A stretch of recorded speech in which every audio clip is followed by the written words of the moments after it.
to sit down with seed packets to see just what I've got and start getting excited for what I'm going to grow in 2022. So let's take a look. All right, you will notice that I'm in a different spot than I normally am. We are in the finished, mostly, garden room. So this is a small little room off of our kitchen. It used to be a breakfast nook, but we don't breakfast in nooks in this house. So it was a bar at one point, which that was pretty cool. But now we have switched it around because we got the Aero Garden and I needed space to house the Aero Garden, which is fairly large, and like all of the seed starting supplies and, you know, just stuff that goes along with gardening. We have a shed out back for kind of the outdoor stuff, but we didn't really have space indoors for the indoor stuff. So we now have that, and it's beautiful, and I love it, and it is a very much a happy place for me. Everything's light and bright, and there's things that are growing. It makes me very happy. So enough of that. Let's get into seeds. I have in my hot little hands quite a number. The first section is actually a present from my sister for my birthday. So she got me a crap ton of seeds, and I love her for it. Most of these are from Eden Brothers, and unfortunately they don't have pictures on the packet themselves, but I'm gonna go find pictures and I will insert it into the video, and it's gonna be amazing. So let's roll through these first. All of these, well, not all, a very large portion of these are a little bit weird. My sister Leanne likes alien looking flowers, and I appreciate that about her. So some of these are a little bit wackadoodle, and I'm so excited because like they're not, you know, kind of the typical things that you might see, you know, in an everyday garden here, you know, in the US, chilling out in the backyard. So let's start looking. First things first. Let's see. Up first, Astra Seeds, Peony Duchess, Apricot. This does not have a picture on the packet, but holy Moses in the morning, is this thing beautiful. Like, and if, I think the cat just moved the camera. If so, I apologize. I hope you're not seasick. But anyhow, Peony Duchess, Aster in Apricot. Oh, can't wait. Cannot wait for this one. Next up is a carnation, and I'm hopefully pronouncing this right, Grenadine King of Blacks. And this is like a beautiful, deep purple carnation. I can't wait. Cannot wait. Like these two together, can you imagine like the apricot with that deep purple like offsetting it? Oh, so pretty. Next up we have tobacco flower, or Echinacea. I think that's how you say it. This is the lime green. So bright pop of chartreuse, like on trumpet shaped flowers. I think they also smell good, I'm pretty sure. I actually have two Nicotianas in the garden now, and they have been on the struggle bus. I'm not sure why. They get full sun, plenty of water. I don't know. Maybe it's just one of those things that they're just a little unhappy this year. And that's okay. They're allowed. You know, we all have our moods. So I'm excited to plant the lime green though, because again, like that really bright pop of chartreuse green. Speaking of another bright pop of green, Bells of Ireland. Hot dang. So Bells of Ireland are like these long spikes with these, again, kind of bell shaped or more bell-shaped lime green flowers. And these do have a scent. Like some people say it smells like celery. Some people it smells like apples to them. I love this. I love the smell.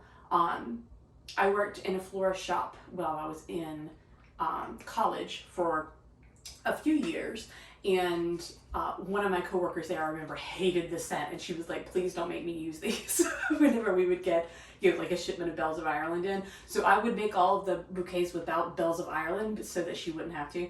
But yeah, super stoked about that one. And then moss rose. I had never heard of this, but basically it's like this short little, looks like kind of frondy, ferny foliage, and just bright, a mix of bright pops of color, you know, like little, and it seems to be kind of short. Yeah. Plant height up to 8 inches. So like just in the front of a border, like, can you imagine like a carpet of these things? Ooh, that's gonna look amazing. So I've got the double mix. So it's just a mix of colors.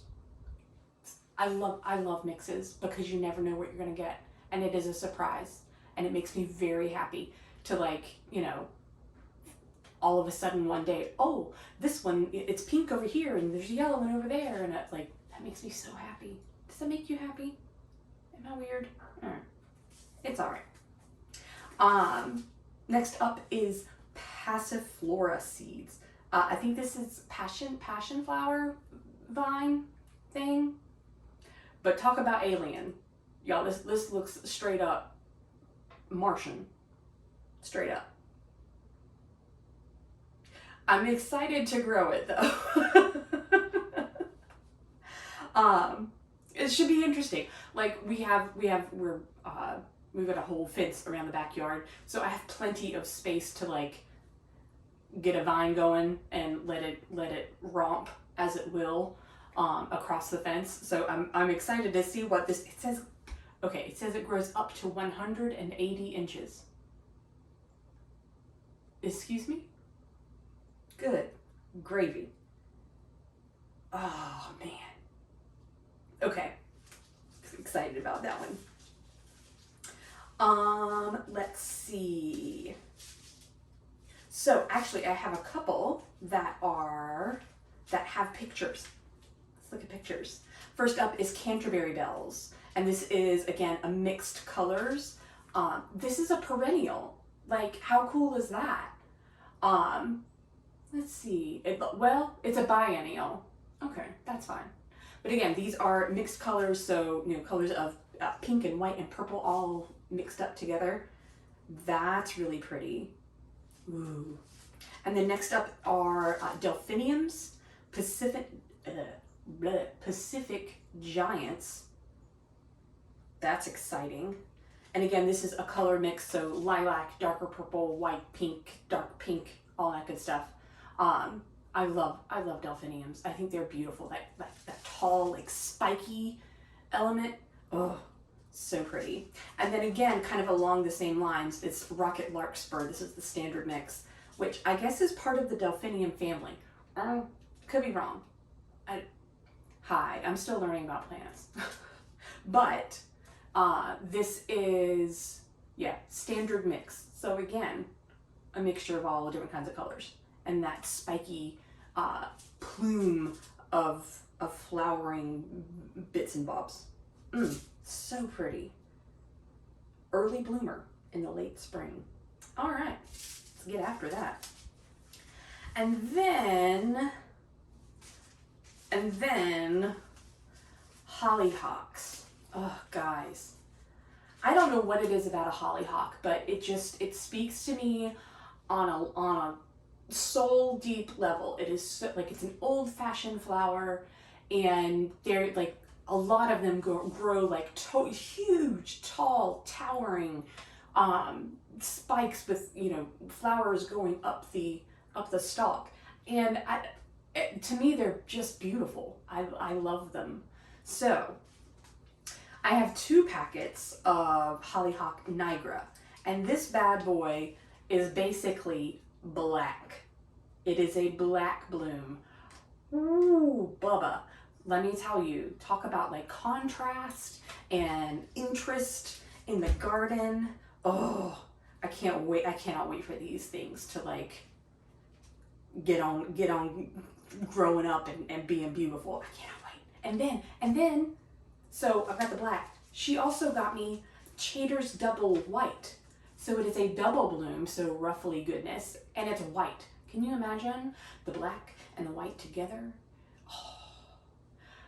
Could you imagine like a bouquet of hollyhocks? I don't even know if they would last as a cut flower. I have no clue.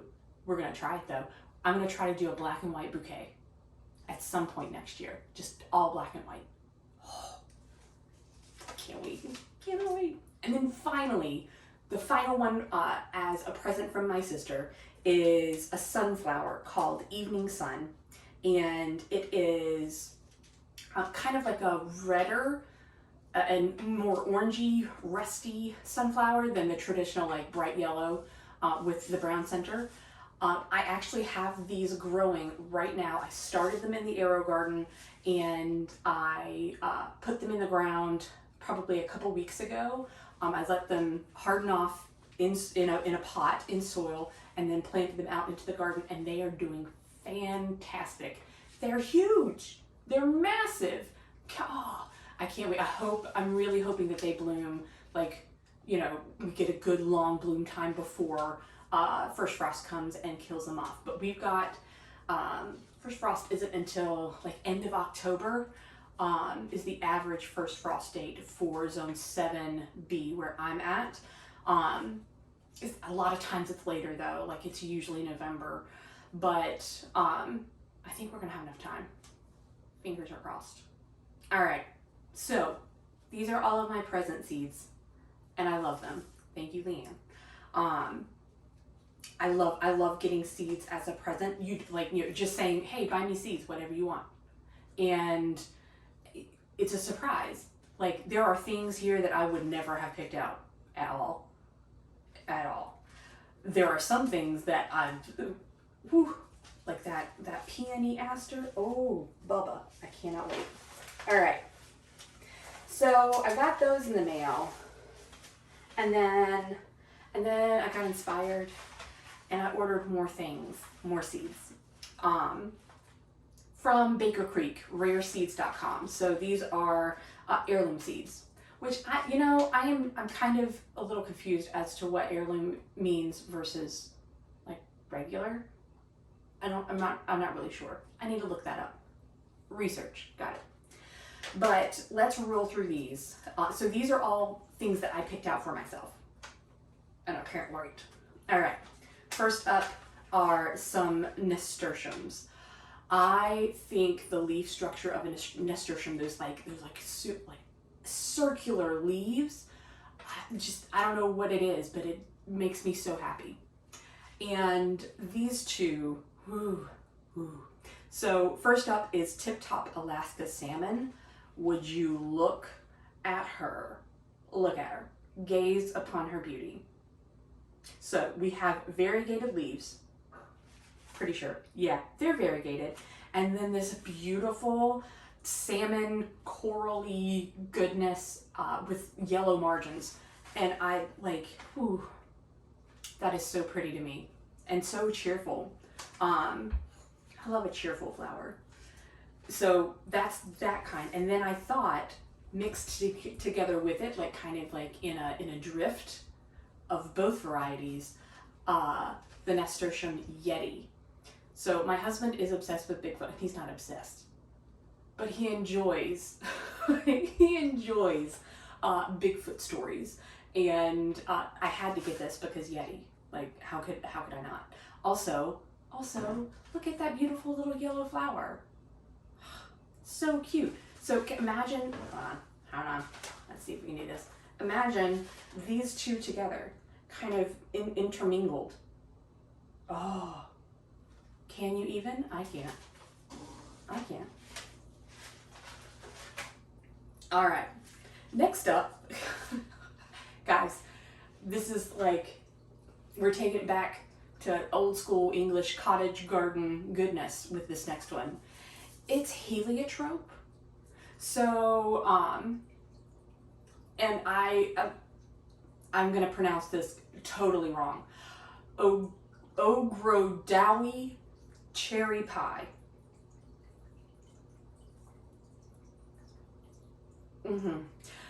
So these are intensely fragranced. It says intoxicating vanilla fragrance.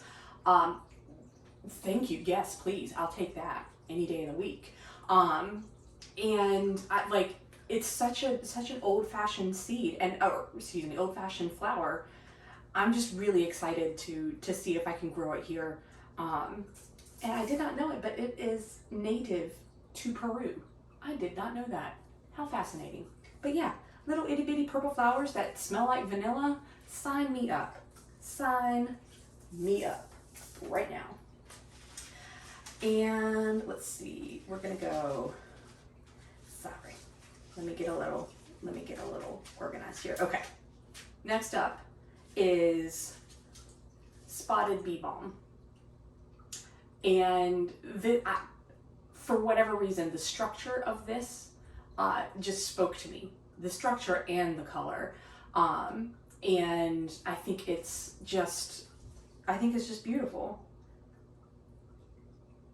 Because it's like stacks of flowers, right? Kind of like a wedding cake. I don't know if that makes any sense to anybody out there. But basically like the bottom layer of petals is larger, and then the next layer of petals and it's up the stem is a little bit smaller, and then up the top they're even smaller. So it's like this graduated, so cool. And like kind of spiky. Oh, good stuff. Good stuff. Also pollinators, okay, it's called Bee Balm. Pollinators go nuts. So all about the Bee Balm. Really excited for that. Speaking of pollinators, another thing, Echinacea. This is the Paradiso mix. Again, it's a mix. I love a mix. I love Echinacea. Like I just think they're, again, one of those cheerful flowers that just lift your spirits whenever you see them. And I love the seed heads. Like once the petals fall off and you've got this ball of seed things. Yeah, I love that. Super cute. Super awesome cute. So I didn't realize when I ordered these, Leanne's seeds hadn't gotten to me yet when I actually placed this order. And guess what? I got another aster. And guess what? It's salmon. Now, it's not the Peony Duchess. This is the Salmon Janina? Not sure. We'll see. So, love this. Absolutely beautiful. Cannot wait. All right. Next up is Gomphrena. I love Gomphrena. I've got some Truffula Pink in the garden now. These like little balls of cuteness. Like, I don't know how else to describe them. I love them so much. So this is the Globosa Mixed. So again, it's gonna be a mixture of colors. It looks like kind of purpley and white, maybe some pink somewhere. Who knows? We'll find out. I cannot wait for this. Just like a big old drift of it, just nodding in the wind with their little cute little faces. Oh, wait. Okay. This is something I had never heard of. And it looked very, very interesting. So I got some seeds. This is called Salpiglossis Black Trumpet. That is so cool. So bewitching blooms run from burgundy to deep obsidian with a stark golden eye in the center. That's gonna look really cool. Again, I kind of like having that contrast in the garden. So you've got these deep dark colors setting off the brighter, more vibrant colors and kind of grounding everything. This looks amazing. Oh, I cannot wait. Can't wait. How many times have I said I can't wait in the past, I don't know, 15 minutes? A lot. Sorry, I'm reading about all of these things. Ah. Okay. All right, put it down, Ruth. Put it down. Last, but certainly not least. I actually got these. I could not pass up. Couldn't pass it up. Could not. It's the Royal Golden Watermelon. How cool is that? It's a yellow watermelon, and basically, like, you can't. It's like it's the easiest way to pick this is the rind. When it turns yellow, you know it's ready to pick. Like, it tells you. You don't have to like thump it or, you know, whatever, and it's ripe. It's ready to go. Like, how cool is that? Also, it's yellow. Oh, that's gonna be really cool. So, I'm pretty sure these don't get like huge. Fairly certain. I can't remember what the website said, and it doesn't have it on the packet. But like the watermelons themselves don't get massive. I think they stay relatively small. So that's pretty cool. Oh, really excited. Yellow watermelons. Oh. And then the rest of these seeds are stuff you've seen. You've seen me plant them, basically. And they're growing right now. So lime basil, slow bolt cilantro. It's growing right behind me, right there. Lemon basil, some lettuce, some more cilantro because I love cilantro. The cucumbers, the Muncher cucumbers, they have sprouted and they're doing their thing. They're back there looking cute. And oh, I want to talk to you about the corn. So in the veggie patch, we planted corn, and it's the cutest thing ever. It's called Orchard Baby. I wanted to show you guys this. So the corn stalks themselves get to like 3 to 5 feet tall, and they only give 2 ears of corn each, and the little ears are baby ones. They're not baby corn. Like, the kernels are normal size. It's just that the ears are short. Like, how cute is that? Oh, and they're all doing really great. I've got like nine or so planted, and looking out the window here. Yeah, everybody's doing great. There's also pumpkin, snow peas, French beans, watermelons that are not the yellow watermelons. They're just a normal watermelon. Let's see, are those in here? Are those in here? Yeah, sugar baby. The sugar baby watermelon. That's what's growing. So yeah, that is pretty much all of my seeds so far. I may or may not have placed an order this past week, so there's probably going to be another seed haul in the near future. Really excited. I got more hollyhocks, y'all. I think I'm just gonna like surround our entire piece of property with like a wall of hollyhocks. Let's just see if we can make that happen. That'd be kind of cool. Anyways, thank you for joining me today, and be sure to subscribe if you want more videos on gardening and arrow gardening and seed hauls, and, you know, just sitting and chatting about like really awesome plants and flowers and veggies and fruits, all of that good stuff. Yeah. All right, I hope you'll have a great rest of your day, and we will see you in the next one. Bye.